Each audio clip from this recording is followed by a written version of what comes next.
Hello મિત્રો, કેમ છો?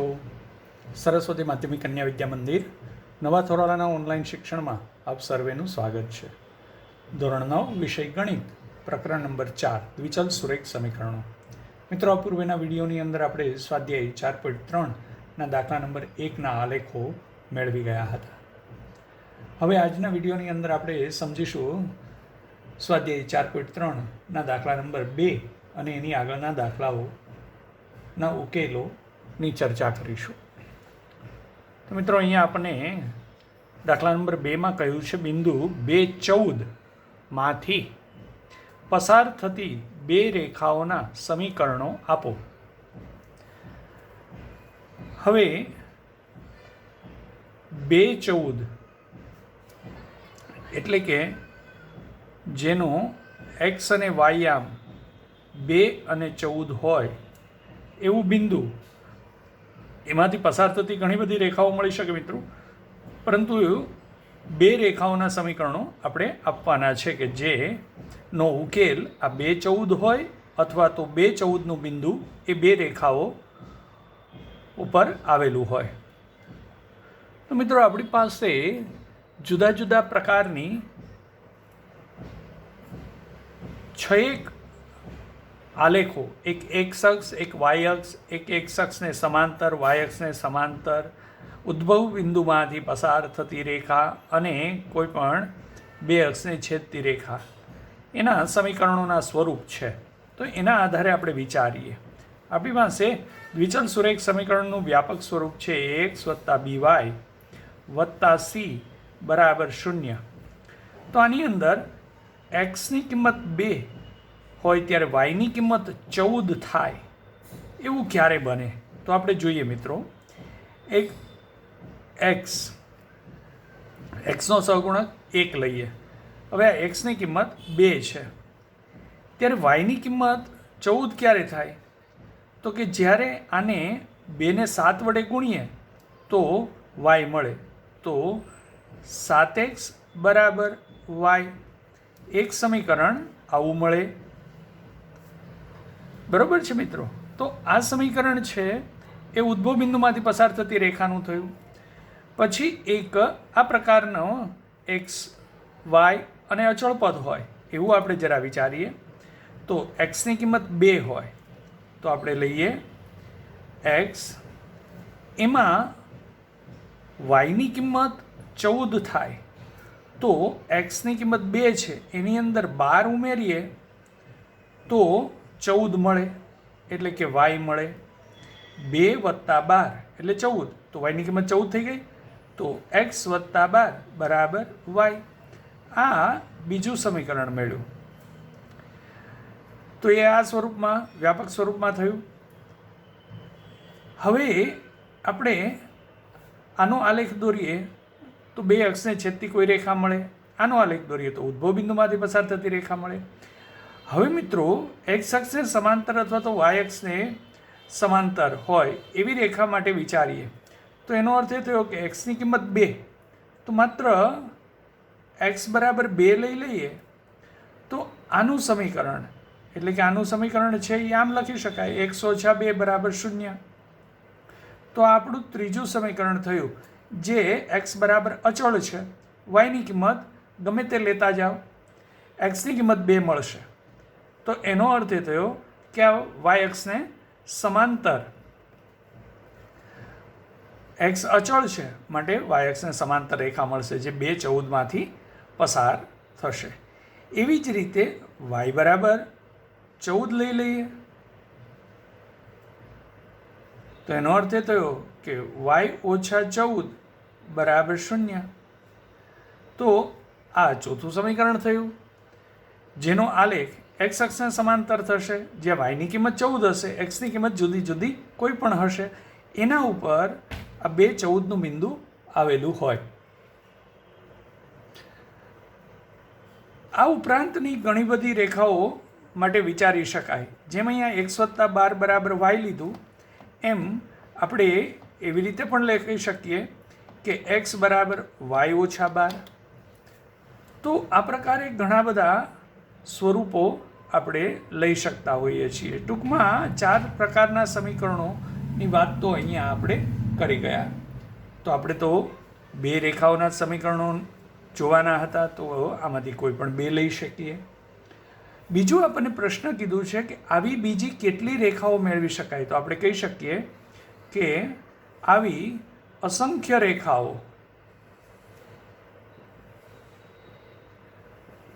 મેળવી શકાય, કારણ કે સમતલ ઉપર કોઈ એક બિંદુ આપેલું હોય એમાંથી અસંખ્ય રેખાઓ પસાર થઈ શકે આવી રીતે.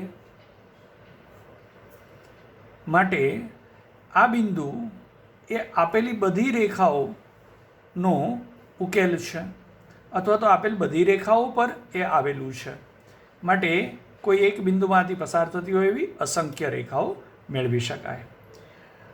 તો મિત્રો અહીંયા કીધું છે શા માટે, તો આપણે કહી શકીએ કે સમતલમાંના કોઈ એક બિંદુમાંથી, કારણ કે સમતલ પરના કોઈ એક બિંદુ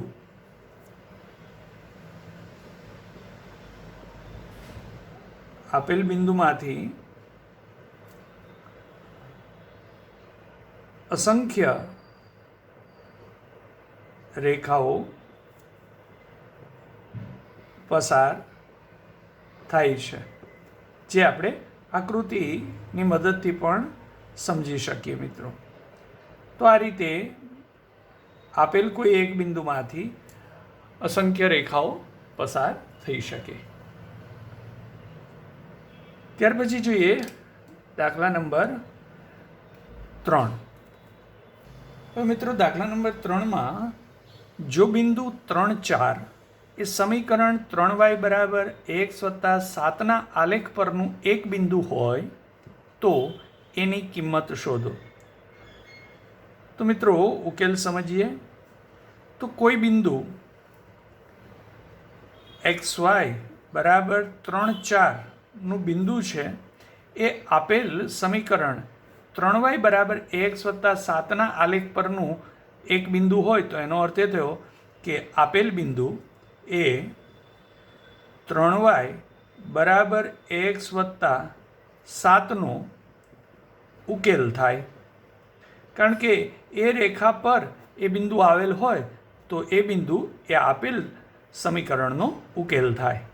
તો એનો અર્થ એ થયો કે એક્સની કિંમત 3 હોય ત્યારે વાયની કિંમત 4, તો એ આપેલ સમીકરણમાં મૂકી દઈએ તો એ સમીકરણનું સમાધાન કરે.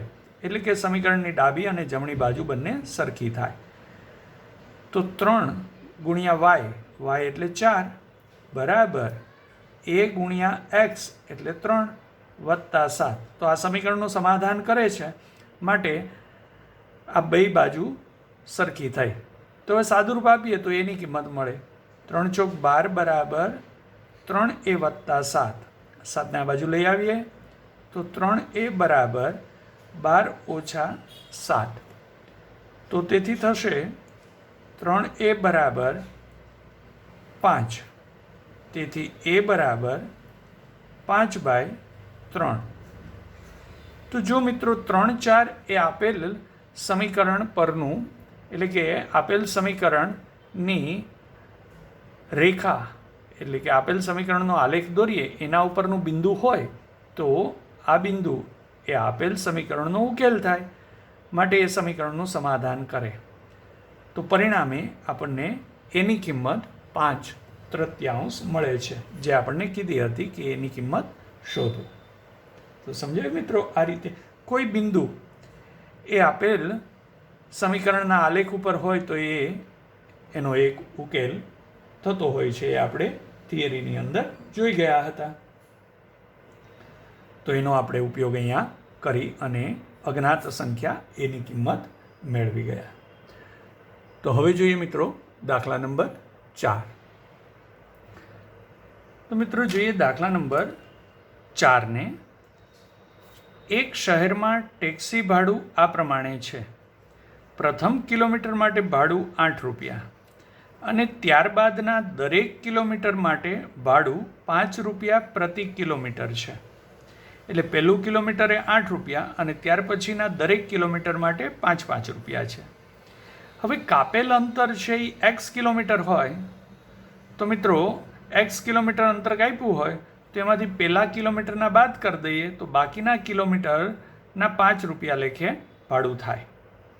તો x કિલોમીટર કાપેલું અંતર અને કુલ ભાડું y રૂપિયા લઈએ. આ માહિતી માટે દ્વિચલ સુરેખ સમીકરણ લખો અને તેનો આલેખ દોરો. તો મિત્રો કુલ અંતર અને કુલ ભાડું, તો કુલ ભાડું નક્કી કેમ થશે? તો કે આપણે એને દર્શાવી શકીએ કે કુલ ભાડું બરાબર પ્રથમ કિલોમીટરનું ભાડું વત્તા 5 ગુણ્યા કાપેલ અંતર ઓછા 1 કિલોમીટર. તો કારણ કે 1 કિલોમીટરનું ભાડું તો આપણને કહી દીધું છે, તો કુલ કાપેલ અંતર જે હોય એમાંથી પહેલો કિલોમીટર બાદ કરી દઈએ તો હવે જેટલા કિલોમીટર હોય એને ગુણ્યા 5 થયા. સમજાય છે મિત્રો? જુઓ, પહેલા કિલોમીટરના 8 રૂપિયા. હવે માની લો 3 કિલોમીટર અંતર કાપ્યું છે તો પહેલા કિલોમીટરના 8, તો બાકી કેટલા કિલોમીટર રહ્યા? તો કે 3 ઓછા 1 એટલે 2 કિલોમીટર. તો 2 કિલોમીટરના 1 કિલોમીટરના 5 રૂપિયા, તો 2 કિલોમીટરના તો કે 2 ગુણ્યા 5. તો અહીંયા આપણે એવું જ કર્યું, x કિલોમીટર અંતર કાપેલું છે તો અહીંયા x ઓછા 1, કારણ કે 1 કિલોમીટરનું ભાડું તો આપણને ફિક્સ આપેલું છે. તો હવે આ પ્રકારે થયું કુલ ભાડું બરાબર પ્રથમ કિલોમીટરનું ભાડું વત્તા 5 ગુણ્યા બાકીના કિલોમીટર, એટલે કે કુલ કિલોમીટર માઇનસ 1 કિલોમીટર. તો હવે કુલ ભાડું છે એ y રૂપિયા છે. પ્રથમ કિલોમીટરનું ભાડું 8 રૂપિયા છે વત્તા 5 અને કાપેલ અંતર કુલ x છે એટલે x ઓછા 1. પહેલું કિલોમીટરના 8 રૂપિયા, આ બાકીના કિલોમીટર થયા. કુલ કિલોમીટર x, તો બાકીના કિલોમીટર x માઇનસ 1, કારણ કે પહેલો કિલોમીટર તો અહીંયા આવી ગયા. તો બાકીના કિલોમીટરના 5 રૂપિયા લેખે એ ભાડું થયું અને પ્રથમ કિલોમીટરના 8 રૂપિયા. તો આ બેનો સરવાળો કરીએ એટલે કુલ ભાડું થયું. માટે આપણને સમીકરણ થયું y બરાબર 8 વત્તા 5x ઓછા 1.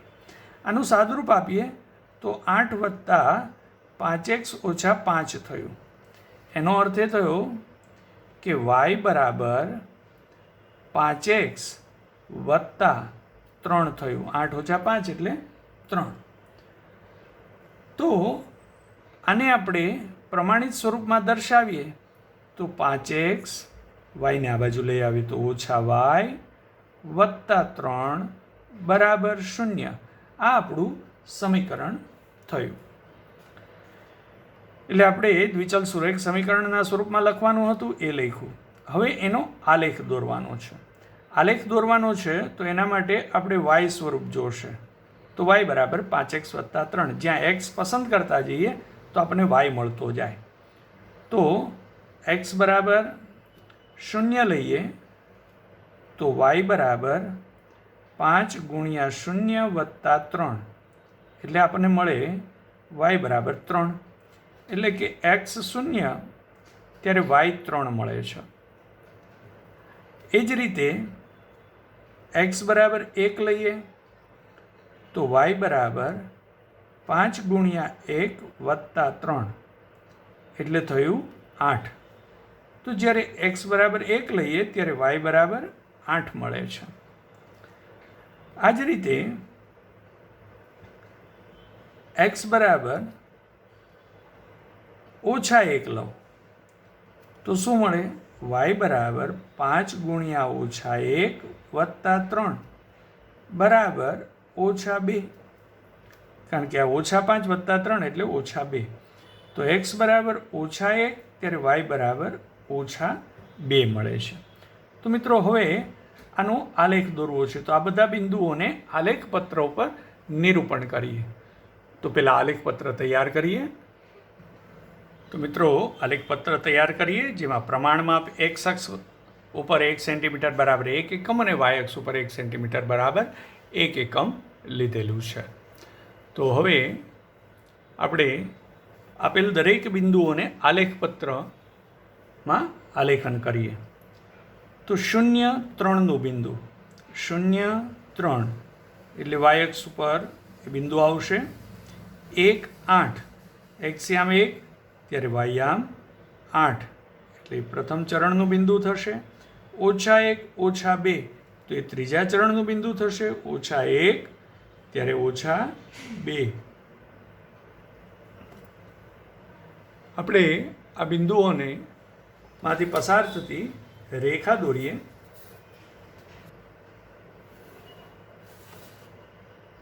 તો આપેલ રેખા એ સમીકરણ y બરાબર 5x + 3 અથવા તો 5x - y + 3 બરાબર 0 નો આ આલેખ થયો. તો આપણને કહ્યું હતું એક શહેરમાં ટેક્સીનું ભાડા ઉપરથી દ્વિચલ સુરેખ સમીકરણ બનાવવું અને એનો આલેખ દોરવું. તો આપણે દ્વિચલ સુરેખ સમીકરણ બનાવ્યું, એના ઉપરથી ઉકેલના 3 બિંદુઓ લીધા, જેનું આલેખન આપણે આલેખપત્ર ઉપર કર્યું અને એમાંથી પસાર થતો રેખાનો આલેખ દોર્યો. તો મિત્રો સમજાયું હશે તમને.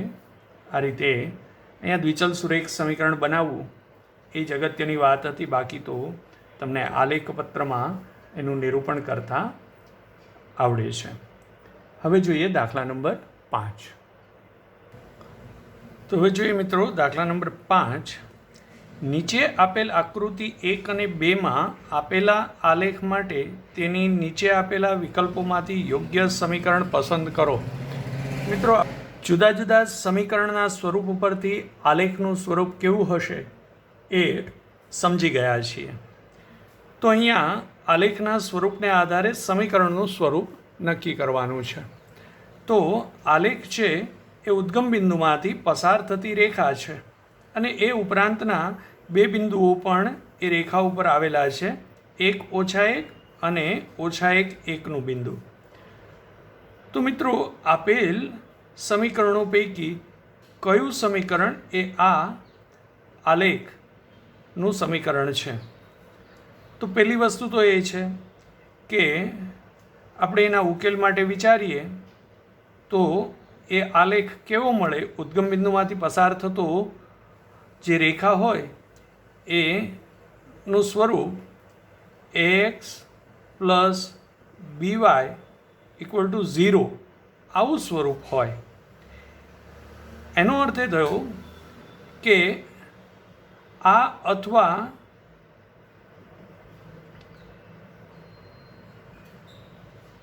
y = kx આવું સ્વરૂપ હોય. આ બે સ્વરૂપ એક જ છે. તો હવે અહીંયા જોઈએ તો એવું સ્વરૂપ પહેલા સમીકરણનું, બીજા સમીકરણનું અને ત્રીજા સમીકરણનું છે. ચોથું સમીકરણ છે એ x, y અને અચળ પદવાળું છે. તો એ સમીકરણનો આલેખ એ ઉદ્ગમ બિંદુમાંથી પસાર થતી રેખા ન હોય. માટે ચોથું સમીકરણ અથવા તો ચોથો વિકલ્પ છે એ શક્ય નહીં બને. હવે બાકી રહ્યા આ 3. તો એમાં જરા ઝડપથી જોઈએ. તો અહીંયા y બરાબર x છે, એનો અર્થ કે xની કિંમત અને yની કિંમત બંને સમાન હોય. તો મિત્રો 0, 0 માટે તો એ સમાન થશે, પરંતુ xની કિંમત 1 લઈએ ત્યારે yની 1 મળે. એનો અર્થ એ થયો કે અહીંયા 1 - 1 છે એ આપેલ સમીકરણનું સમાધાન કરતું નથી, એટલે સમીકરણ 1 પણ નહીં હોય. હવે એવી જ રીતે y બરાબર 2x લઈએ તો xની કિંમત 1 લઈએ તો yની કિંમત 2 મળે. તો એનો અર્થ કે 1, 2 વાળું બિંદુ. તો અહીંયા તો xની કિંમત 1 લીધી ત્યારે yની કિંમત -1 મળી, 2 નથી મળતી, માટે સમીકરણ 3 પણ નહીં હોય. તો હવે રહ્યું માત્ર સમીકરણ x + y = 0. તો આપણે જોઈએ કે 1 અને -1 એક્સની કિંમત 1 અને વાયની કિંમત -1 એ બંને આની અંદર મૂકીએ તો સમીકરણનું સમાધાન થાય છે કે એક્સ વત્તા વાય બરાબર 0. તો એક્સની કિંમત 1 અને વાયની કિંમત -1 મૂકીએ તો 0 બરાબર 0 થાય છે. તો આ બિંદુ એ આપેલ રેખા ઉપર છે. તો આ ચકાસી લઈએ કે એક્સની કિંમત -1 અને વાયની કિંમત 1 એટલે -1 વત્તા 1 બરાબર 0. તો એ પણ સમાધાન થાય છે. તો એનો અર્થ એ થયો કે આ બંને બિંદુઓ આપેલ બીજા વિકલ્પની અંદર મૂકીએ તો એ સમીકરણનું સમાધાન કરે છે. માટે આપણે કહી શકીએ કે આપેલ રેખા માટેનું સમીકરણ એક્સ વત્તા વાય બરાબર 0 મળશે, જે બીજો વિકલ્પ છે. એટલે આ સમીકરણનો આલેખ એ આપેલી આકૃતિ 1 મળે. તો આ રીતે મિત્રો નક્કી કરી શકીએ છીએ. હવે જોઈએ બીજી આકૃતિ. તો મિત્રો આપેલ બીજી આકૃતિ માટે આલેખ છે આ પ્રકારનો છે અને એના 4 વિકલ્પો આપેલા છે. તો પહેલાં તો આપણે જોઈએ કે આલેખ છે એ બંને અક્ષોને છેદે છે. તો આ કયા સમીકરણનો આલેખ આવા પ્રકારનો મળી શકે? તો આપણે જાણીએ છીએ એક્સ વત્તા બીવાય વત્તા સી બરાબર 0. આવા પ્રકારનું સ્વરૂપ હોય તો એનો આલેખ આ પ્રકારનો મળે. તો આમાંથી જોઈએ કે એવું સ્વરૂપ કયું છે. તો આ પણ એવું સ્વરૂપ છે, આ પણ છે, 4 સ્વરૂપ એવા છે. તો હવે મિત્રો એમાંથી કયું સમીકરણ છે એ આનું હશે? તો અહીંયા 2 બિંદુઓ આપેલા છે, એ બિંદુ કોઈની અંદર મૂકીને ચકાસી લઈએ. તો 0, 2નું બિંદુ એ પહેલાંની અંદર મૂકીએ તો y બરાબર 2 અને x બરાબર 0 મૂકીએ તો 2 બરાબર 2 થાય છે. એ ઉપરાંત આ બિંદુ મૂકી જોઈએ 2, 0નું. તો એક્સની કિંમત 2 ત્યારે વાયની કિંમત 0 થવી જોઈએ. એટલે કે y બરાબર x વત્તા 2 એટલે કે વાયની કિંમત 0 ત્યારે એક્સની કિંમત 2 લઈએ ત્યારે વાયની કિંમત 0 થવી જોઈએ. તો એ થતી નથી. માટે એનો અર્થ એ થયો કે આ પહેલું સમીકરણ નથી. આનું સમાધાન થાય છે, આનું સમાધાન થતું નથી. તો એ જ રીતે આ જોઈએ y બરાબર x ઓછા 2. તો બીજા સમીકરણ માટે જોઈએ y, આ બિંદુ જોઈએ y બરાબર 2, x 0 તો 0 ઓછા 2 તો 2 બરાબર ઓછા 2. આ સમાધાન થતું નથી. એનો અર્થ કે આ સમીકરણ પણ આપેલ રેખા માટેનું નથી. હવે ત્રીજો વિકલ્પ જોઈએ. તો ત્રીજા વિકલ્પ માટે y બરાબર આ 0, 2નું બિંદુ ચકાસીએ તો 2 વાયામ ત્યારે એક્સયામ 0. તો એનો અર્થ એ થયો કે 2 બરાબર 2. આ બિંદુ છે એ સમાધાન કરે છે. હવે આ બિંદુ જોઈએ 2, 0નું. તો વાયામ 0 ત્યારે એક્સયામ છે એ 2 છે. તો 0 બરાબર ઓછા 2 વત્તા 2 એટલે 0. તો એ પણ સમાધાન કરે છે. એનો અર્થ એ છે કે આપેલ રેખા એનું સમીકરણ y બરાબર ઓછા x વત્તા 2નું હોઈ શકે મિત્રો. ચોથું સમીકરણ છે એમાં તો એક્સયામ 0 મૂકીએ અને વાયયામ 2 મૂકીએ તો 0 વત્તા 2 દુ 4 એટલે સમીકરણનું સમાધાન કરતું નથી. માટે આ પણ આપેલ આલેખનું સમીકરણ ન હોય. તો એનો અર્થ એ થયો મિત્રો ત્રીજું સ્વરૂપ છે, જે આ પ્રકારનું સ્વરૂપ તો છે જ, આ પ્રકારના સ્વરૂપ બધા છે. તો આપણે બિંદુના યામ છે એ મૂકી અને ચકાસણી કરી શકીએ કે બંને બિંદુના યામનું સમાધાન કરતું હોય એવું સમીકરણ આમાંથી કયું છે એ આપેલ આલેખનું સમીકરણ થશે. માટે આપણે કહી શકીએ આપેલ આલેખનું સમીકરણ એ ત્રીજો વિકલ્પ y બરાબર ઓછા x પ્લસ 2 સમીકરણ છે. તો મિત્રો અહીંયા સુધીના દાખલા આપણે સ્વાધ્યાય 4.3 ના જોઈ ગયા. ફરી બધાનું પુનરાવર્તન કરતા રહેજો. હવે પછીના વિડીયોની અંદર જ્યારે આપણે મળીશું ત્યારે દાખલા નંબર 6, 7 અને 8ના ઉકેલોની ચર્ચા કરીશું. તો પુનરાવર્તન કરજો મિત્રો. તમારી નોંધપોથીની અંદર આ બધા દાખલાઓને નોંધી લેશો. સ્વસ્થ રહેજો. આવજો મિત્રો.